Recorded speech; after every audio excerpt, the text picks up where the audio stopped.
जम्मू के आरसपुरा सेक्टर के हम अब्दुलिया गांव में है और ये भी भारत पाकिस्तान बॉर्डर पर है।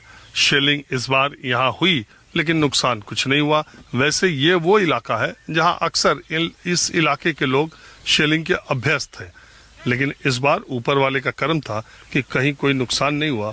और बॉर्डर से नजदीक जब आप आते हैं, अब्दुलिया और चंदूचक अगल बगल के गांव हैं और यहाँ पर बॉर्डर के किनारे हम आप हैं। यहाँ कुछ लोग हैं जो खेती बाड़ी इनकी यहाँ पर चलती है। तो आइए आइए, बैठिए बैठिए। आप किस गांव के हैं? अब्दुलिया गांव के। हाँ, अब्दुलिया। क्या नाम है आपका? केवल कृष्ण। क्या करते हैं?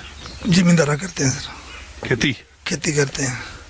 तो ये इस बार मैं जानने आया कि सीज फायर के 15 दिन के बाद जो भारत और पाकिस्तान के बॉर्डर पे गांव हैं उनके 15 दिन के बाद वो क्या माहौल है और उन दिनों क्या माहौल था आप लोगों के गांव का? सर वो तो माहौल तो पहले तो खराब ही था जब मतलब फायरिंग हुआ थी। तो फायरिंग के बाद तो माहौल ठीक ही रहा, कोई एडा वो नहीं होया। दुनिया कोई मतलब गई नहीं, 1-2 दिन गए ना पीछे। तो बढ़िया अपना काम चल रहा, खेती कर रहे हैं बढ़िया अपना। अब सीज फायर के बाद सब हमारा सीज फायर ही रहता सर, कि जब पहले गोले चलते अब तब नहीं गए थे। अब फिर पहले भी हम घर पे थे, अभी भी घर पे ही हैं। जाना कहाँ है, हमारा कोई है ही नहीं बंदो ठिकाना तो है नहीं जहाँ हम लोग पीछे चले जाएंगे। हमारे पास 10-10 पशु है, कहाँ छोड़ेंगे इनको? खेती करेंगे, अपने घर में रहते हैं आराम से, कोई दिक्कत नहीं है।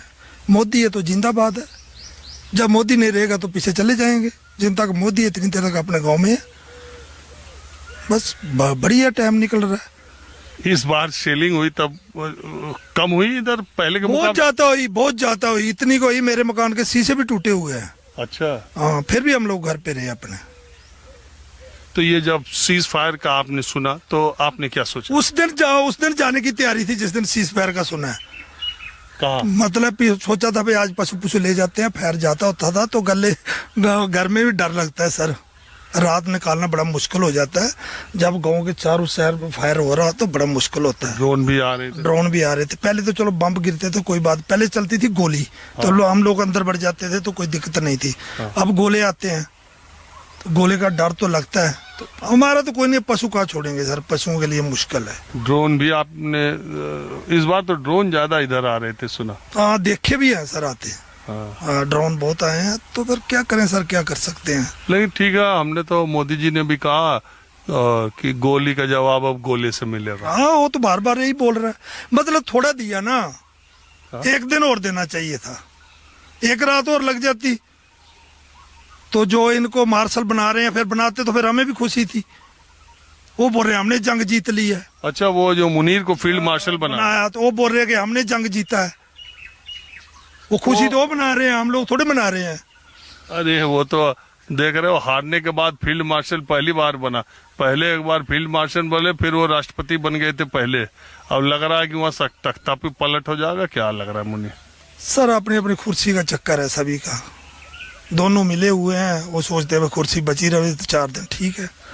शाहबाज शरीफ। हाँ वही, वो तो दे रहा सब कुछ, पब्लिक थोड़े दे रही है। पब्लिक ने थोड़े बनाया तीनों लोगों ने है ना। लोग तो बयान दे रहे हैं कौन सा जंग जीता, 71 का हारा, 65 का हारा, करगिल में आ रहे हैं तो कौन सा जंग जीत लिया इन्होंने। उनकी तो पब्लिक कह रही है, हम लोग थोड़े कह रहे हैं। टीवी तो माड़ा मोटा हम लोग भी देखते हैं।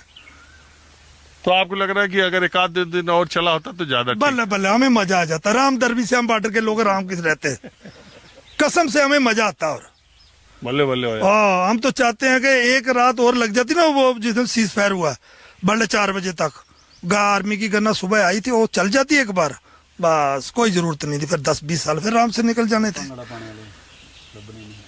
मोदी जी ने आज गुजरात गए थे दौरे में, उन्होंने कहा 22 अप्रैल का बदला हमने 22 मिनट में लिया। वो लिया उसने बोला भी है तो लिया भी है। अगर और कोई सरकार होती ना हमारे तो इसमें दम नहीं था इतना जो कुछ कर सकता कोई। देखा हमने सर, हमने बॉर्डर पे रहे, हम बचपन ही हमारा बॉर्डर का है।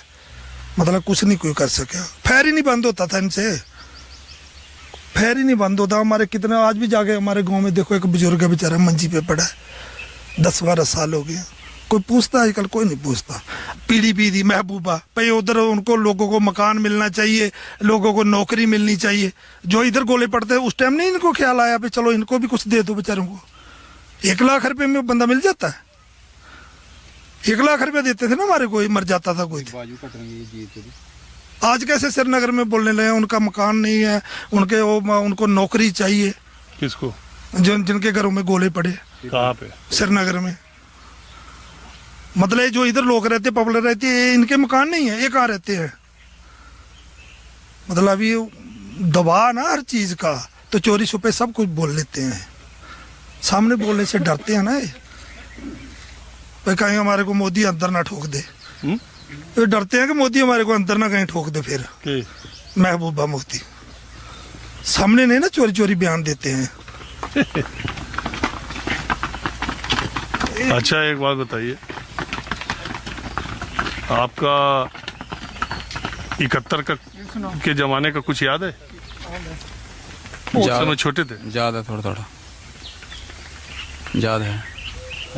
जब जंग होनी थी ना, उस दिन शाम को इधर तहसीलदार आया है 71 की जंग में। हाँ, वो बोल रहा था कि ये कच्चे रास्ते में जाना, पक्के रोड पे नहीं जाना, इधर से टैंके आएंगी, अपना अपना सामान लेके निकल जाना। रात को 10-11 बजे फायरिंग शुरू हो गया। हमने, हमारे पास बैलगाड़ी थी, हम उसमें बैठे सामान लोड किए चले गए। हमारा फादर साहब इधर रह गए। अच्छा।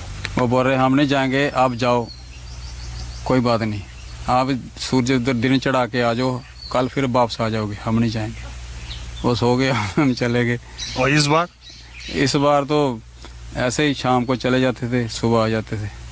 कोई बताने आए नहीं सर भाई जाओ अपने। किसी ने नहीं बोला, एडमिनिस्ट्रेशन ने भी बोला भाई अपने बच्चे कोई तुम्हारा पीछे बंदोबस्त किया है, कोई कुछ किया है तुम्हारे लिए, रहने के लिए, खाने के लिए, कोई कुछ नहीं बोला किसी ने। मैं अभी तो उधर गया था सुचेतगढ़, तो बोला था उन्होंने कि वहाँ गवर्नमेंट ने कहा कि कुछ लोगों को बोला है, लेकिन हमारे बॉर्डर पे नहीं बोला। इधर बोल रहे थे अपने रिश्तेदारों के घर चले जाओ।